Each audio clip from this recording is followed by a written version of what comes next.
ठरलं तर मग या मालिकेच्या आजच्या भागात आपण इथे पाहणार आहोत की आता प्रताप म्हणत असतात की नेमकं मेहपतला सुमनला किडनॅप करून मिळालं तरी काय, हे सगळा विषय इथे सुरू असतो. कारण की आता त्यांना असा प्रश्न पडलेला असतो की मेहपतने सुमनला का पकडला असन, तिला किडनॅप का केला असन, त्याचा काय फायदा असेल, ह्या सर्व गोष्टीवर सर्वच जण इथे बोलत होते. आता इथे विमल म्हणते की खरं तर मला काल सुमन काकूंना असं बघून खरं रडायलाच येत होतं, कारण की त्यांचा नेहमीचा तो हसरा चेहरा. आणि आता मात्र असं म्हटल्याबरोबर आता सुमन इकडनं आलेली असते.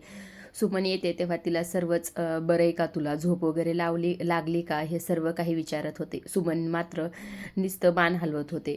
आता इथं लगेच सायली म्हणते की मला प्रतिमा त्यांनी सांगितलं होतं की तुम्हाला प्रसादासारखा शिरा आवडतो, त्यामुळे तुमच्यासाठी खास मी हा शिरा केला आहे. आता लगेच अस्मिता इथे म्हणते की म्हणजे आपल्या घरात पूजा आहे असंच वाटेल. हे सर्व ऐकून प्रियाला इकडं चेहरा बिऱ्या वाकडा करत होते. तिला मात्र ह्या गोष्टीचा इथे राग येत होता.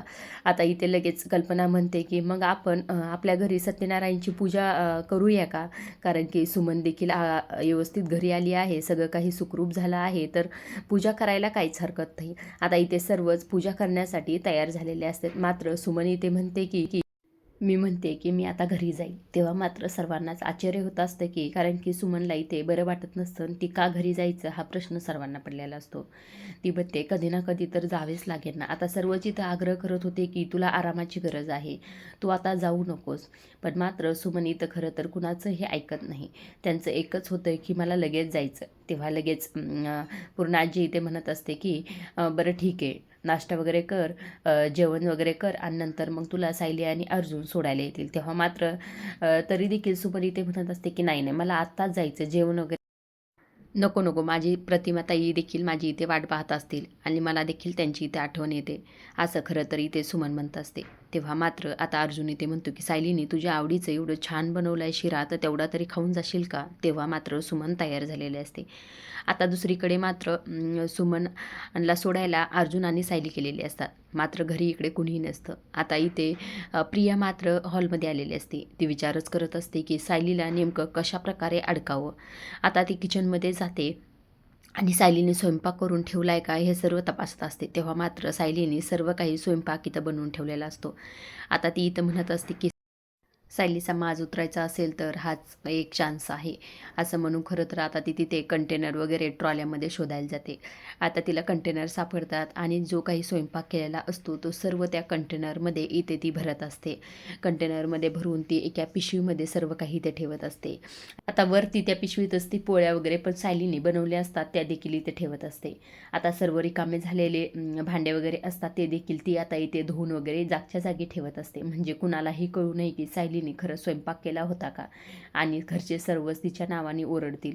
ह्या सर्व काही गोष्टी ती आता मुद्दामच इथे करत असते. ही गोष्ट मुद्दामच करत असते कारण की ती सुमन काकूंना भेटायला जाऊ नये किंवा घराबाहेर पडू नये, यासाठी ह्या सर्व काही गोष्टी ती इथे मुद्दामच करत असते. आता दुसऱ्या बाजूला सुमन काकूंना अर्जुन आणि सायली नागराजच्या घरी सोडायला आलेले असतात.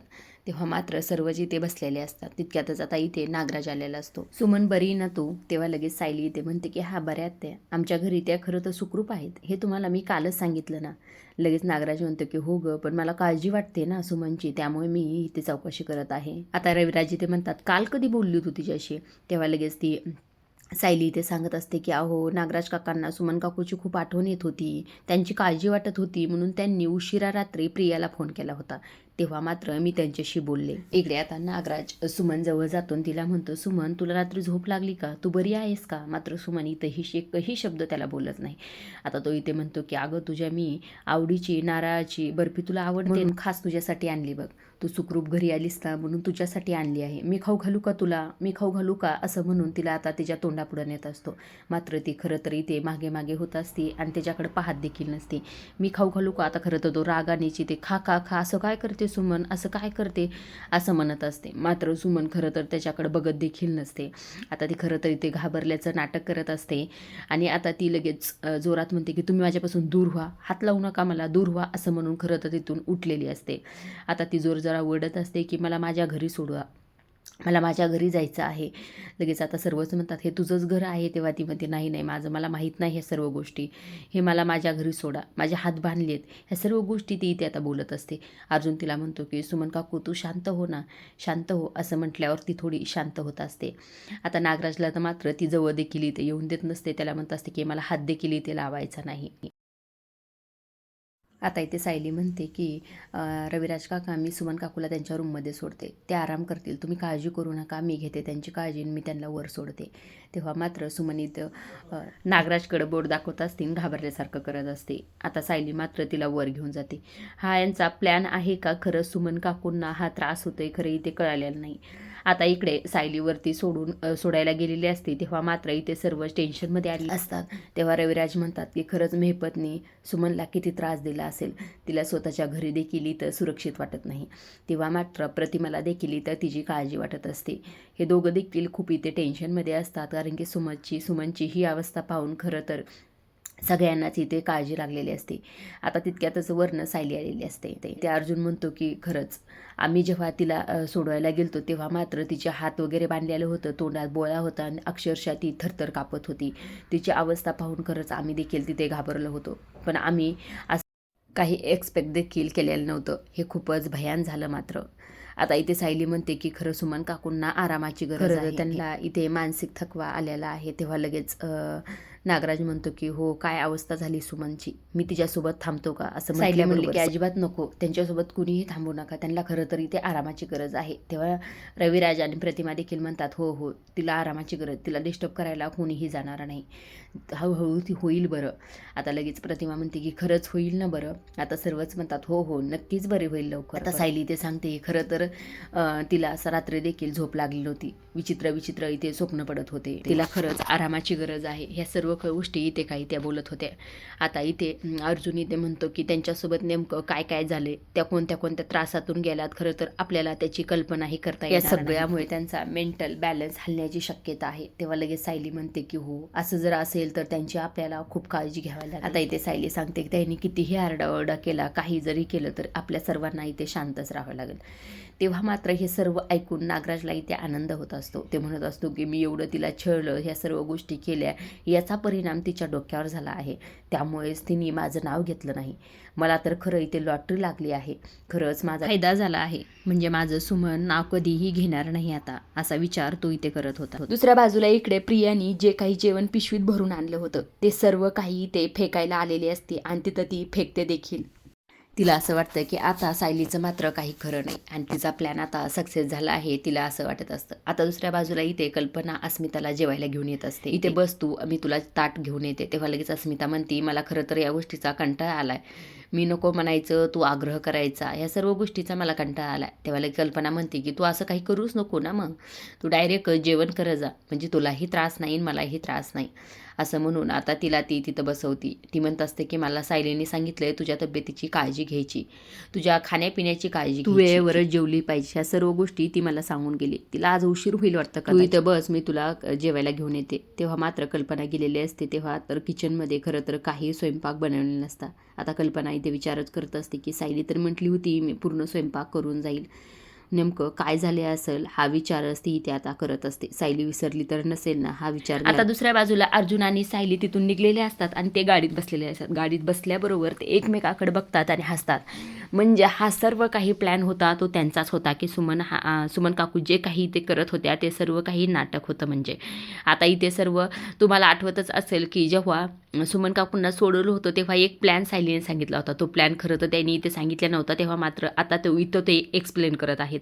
आता इथे सांगतात की इथे सायली म्हणत होती की तुम्ही नागराज काकाचं अजिबात नाव घ्यायचं नाही, मेहपतनीच मला किडनॅप केलंय असं परत परत सांगायचं आणि तेव्हाच त्यांना विश्वास होईल. आपल्या जर ॲक्सिडेंटचा मास्टर माइंड नागराज काकाच आहे हे जर सापडायचं असेल, हे जर सिद्ध करायचं असेल तर हे सर्व काही गोष्टी आपल्याला करायलाच हव्या. इथे मात्र सुमन घाबरलेली आहे. ती म्हणत असते की मी नागराज पुढं खरं जाणारच नाही, त्यांचा पर्श देखील मला आता नकोय. तेव्हा मात्र सायली म्हणते असं करून कसं भागेल, त्यांना जर शिक्षा द्यायची असेल तर तुम्हाला हिंमत दाखवायच लागेल. आता इथे अर्जुन म्हणत असतो की तरी देखील नागराज काका सुमन काकूला काहीतरी करू शकतो, कारण की त्याला असं वाटणारच की सुमन आज नाही तर उद्या नक्कीच माझं नाव घे. इथे सायली म्हणत असते की जिचं मानसिक संतुलन ढासळलं आहे तिच्यावर कोण विश्वास ठेवणार. आता इथे अर्जुन म्हणतो की म्हणजे सुमन काकूचं मेंटल हेल्थ खराब आहे हे आपल्याला दाखवायचं आहे. जर सुमन काकून हे सर्व काही केलं तर नागराज काकाला नक्कीच विश्वास होईल की ही माझं काही नाव घेऊ शकणार नाही आणि हिला देखील ह्या गोष्टी काही आठवत नाही. तेव्हाच त्यांचा विश्वास बसेल इथं. तेव्हाच आपण पुढच्या गोष्टीवर लक्ष केंद्रित करू आणि त्यांच्या विरोधात पुरावे इथे गोळा करू. सुमन मात्र इथे थोडी घाबरलेली असते. सायली मात्र तिला समजून सांगते की ह्या सर्व गोष्टी केल्या तुम्ही हिंमत दाखवली तर खरंच हा प्लॅन आपला सक्सेस होऊ शकतो. तेव्हा मात्र इथे सुमन देखील ह्या सर्व गोष्टीसाठी तयार झालेली असते. अर्जुन म्हणत असतो की खरंच सुमन काकूने काय ॲक्टिंग केली ना, खरंच मला तिचा विश्वासच बसत नाही. त्या दिवशी किती घाबरलेली होती पण आता मात्र तिने एकदम मस्त अशी ॲक्टिंग केली आहे. ह्या सर्व गोष्टी खऱ्याच वाटत होत्या. सायली ते म्हणते मी तर खरं त्यांच्याकडे पाहतच राहिली की सुमन काकू असं काही. पण आता मात्र त्यांना नागराज काकाची भीतीपेक्षा त्यांना जास्त त्यांचा राग आहे, त्यांच्यावर चिड आहे. त्यामुळे ह्या सर्व काही गोष्टी त्या करू शकल्या. इथे आता नागराज काकाचा विश्वास तर बसला असेल पण मात्र आपल्याला सावधगिरी बाळगावीच लागेल. आपण बरं झालं सुमन काकूला एक मोबाईल देऊन ठेवला म्हणजे आपल्याला जेव्हा वाटेल तेव्हा सुमन काकूला आपण बोलू शकतो. हा सर्व काही गोष्टी हे दोघे आता इथे बोलत होते. इथे आता अर्जुन म्हणत असतो की खरं तर टेक्निकली तू वकिलीनबाई आहेसच. इतक्या ब्रिलियंट आयडिया तुला येतात तरी कुठं. तू आता परीक्षा देऊन टाक आणि फायनली वकिलीनबाई होच बरं. कारण तुला ज्या आयडिया सुचतात का त्या खरंच कोर्टात खूप उपयोगी पडतील. तेव्हा लगेच सायली म्हणते की कल्पना करणं आणि प्रत्यक्षात त्या उतरणं जमीन आसमानचा फरक आहे. मी जर कोर्टात केस लढायला लागले ना मी तर हरवूनच जाईल. ज्याचं काम लगेच करावं लागते की चला बरं घरी जाऊया लवकर. घरच्यांचे सगळ्यांचे जेवण देखील झाले असतील आणि आपण दोघेच राहिलो असतो. तेव्हा अर्जुन म्हणतो हा मला देखील खूप भूक लागली, चला चला लवकर असं म्हणून ते आता तिथनं निघालेले असतात. आता दुसऱ्या बाजूला इकडे अस्मिता टेबलवर बसलेली असते मात्र प्रिया इथे तिचे नाटकं सुरू असतात. तिचा ड्रामा इथे सुरू असतो. ती म्हणत असते की अस्मिता तू आणखी जेवली नाही. अगं अशा अवस्थेत इतक्या वेळ उपाशी राहणं चांगलं नसतं गं. मी वाढलं असतं तुला आता पण मला तुमच्या वेळेस किचनमध्ये जाण्याची बंदी आहे ना त्यामुळे नाही येऊ शकत. सायली कुठे गेली का तिच्या नवऱ्यासोबत भटकायला. हे सर्व काही बोलणं ऐकून आता कल्पना तिथे येते. कल्पना इथे म्हणत असते की काय ना तुला माहिती आहे का सायली ना तिथे तिच्या सख्ख्या काकूला घरी सोडायला गेली बघ आणि तू आहेस ना इथे सुमनची काळजी करण्याऐवजी इथे मात्र टोमणे मारते. इथे अस्मिता म्हणत असते की जाऊ दे ना मम्मा, तिच्याशी वाद घालण्यात तिच्याशी बोलण्यात काही अर्थ आहे का. आता कल्पना म्हणते की हा ठीक आहे ते पण खरंच आहे. तितक्यात आता विमल येत असते. विमलला विचारते की काय ग सायलीने स्वयंपाक वगैरे केला तर करून जाईन असं म्हटली होती. तेव्हा विमल म्हणते की नाही मी इकडे आलेच नाही, मी कपडे धुवून मागची खोली साफ करत होते त्यामुळे इकडं मला काही माहीत नाही. हा ठीक आहे जाऊ दे, तू वरम भाताचा कुकर लाव आणि मी मटकीची उसळ वगैरे करते बघ. तेव्हा मात्र इथे प्रियाला चान्स सोडायचा नसता. ती लगेच इथे म्हणत असते की म्हणजे तुझी ग्रहतक्ष जी सुनबाई आहे तिने स्वयंपाक केला नाही आणि ती तशीच बाहेर निघून गेली आणि सर्व गोष्टी तुझ्या अंगावर टाकून दिल्या. अगं तिने मला म्हणायचं मी सुमन काकूंना सोडून आले असते. आपण ते पण खरंय, त्यानिमित्तानेच तिला बाहेर हुंडाळायला देखील मिळालं पाहिजे ना, म्हणूनच तिने मला सांगितलं नसेल आणि स्वतः गेली असेल. तितक्यातच आता सायली आणि अर्जुन इथे आलेले असतात. लगेच आता इथे प्रिया म्हणते की या सायली मॅडम या बसा बसा, सासूबाईने तुमच्या जेवण बनवले आणि खा आता इथं असं म्हटल्या. लगेच सायली आता कल्पनाला विचारते आई तुमचं जेवण झालं नाही. आता कल्पना इथे म्हणते की नाही ना माझं पण नाही, अस्मिताचं देखील आणखी जेवण झालं नाही बघ. मला वाटलं तू स्वयंपाक करून जाणारच त्यामुळे मी आत्ताच खाली आले. असं म्हटल्याबरोबर सायलीला विचार येतो की मी तर स्वयंपाक बनवून गेलते आणि स्वयंपाक का नाही असं विचार येतो. ती लगेच किचनमध्ये जाते आणि बघते तर खरंच तिथे स्वयंपाक बनवलेला नसतो. पूर्ण काही तिथे रिकामं झालेलं असतं. आता ती इकडे हॉलमध्ये येते तेव्हा लगेच प्रिया म्हणते की म्हणजे तू स्वयंपाक करायचं विसरलीस तर तू विसरून गेलीस म्हणजे तुझ्या लक्षातच राहिलं नाही स्वयंपाक करायचे म्हणजे. हा ना, कारण की तुला माझ्या माहेरात जाऊन हक्क सांगायचा होता ना आणि इकडं सासरच्या लोकांना वाऱ्यावर सोडायचं होतं. हे सगळं ऐकून लगे अर्जुन म्हणतो की तू शांत बस, अजिबात काही बोलू नकोस. तुझ्या माहेरचे तुला हेट करतात म्हणून माझ्या बायकोवर अजिबात राग काढू नकोस. इथे प्रिया म्हणते अरे निदान तुझ्या बायकोने अस्मिताचा आणि पूर्ण आजीचा तरी स्वयंपाक बनवून जायचा. अरे तुझी बायको साधी जेवायला देखील घरच्यांना वाढत नाही तरी देखील चांगले सुनेचा सिक्का तिच्या कपाळावर आहेच. सायली सांगत असते की मी स्वयंपाक करून गेलते प्रिया. तेव्हा लगेच प्रिया म्हणते की म्हणजे कोणी भूतभीत आलतं आणि ते खाऊन गेलं का. लगेच आता सायली इथे म्हणते काय माहीत भूत आलतं का एखादी चिटकीन असं म्हणून खरं तर तिला आता इथे टोमणा दिलेला असतो सायलीनी. आता सायली म्हणते खरं तर मला तुझ्याशी वादच घालायचा नाही आई, तुम्ही 15 मिनिटं द्या फक्त, मी आत्ता अस्मिताताईचं जेवण बनवते. आता मात्र थोड्या वेळाने मात्र सायलीने इकडे सर्वांना स्वयंपाक वगैरे बनवलेला असतो. सर्वच एकत्र बसून इथे जेवत असतात. तेव्हा तिथे प्रिया येते. प्रियांना हे सर्व खाऊन खरं तर तिला खूप राग येतो कारण की ती म्हणत असते की सायली सायली तोंडावर आपटावी म्हणून मी सर्व जेवण बाहेर जाऊन फेकून दिलं. मात्र ह्यांना काहीही फरक पडत नाही. ही त्यांची लाडकी सून आहे तेच आहे. त्यामुळे तिला खरं तर खूप राग येत होता, कारण की सर्व तिचा प्लॅन इथे फेल गेला. आजच्या पुरतं एवढंच. पुढील भागात आपण इथे पाहणार आहोत की साक्षी खरं तर मेहपतला इथे वकील म्हणून भेटायला गेलेली असते. आता ही कशी गेली हे देखील आता इथे पाहण्यासारखंच आहे. आणि तो इथे सांगत असतो की तू आता कुणावरही विश्वास ठेवू नको, त्या प्रियावर नाही, त्या नाग्यावर नाही, अजिबात कुणावरही विश्वास ठेवू नको. आता दुसऱ्या बाजूला इकडे प्रियाचं पार्सल सापडत नसतं. ती म्हणत असते की मी आणि माझ्या नवऱ्याने उपाशी राहावं म्हणूनच सायलीने हे लपून ठेवलेलं असं. तितक्यातच विमल येते आणि ती पार्सल देते.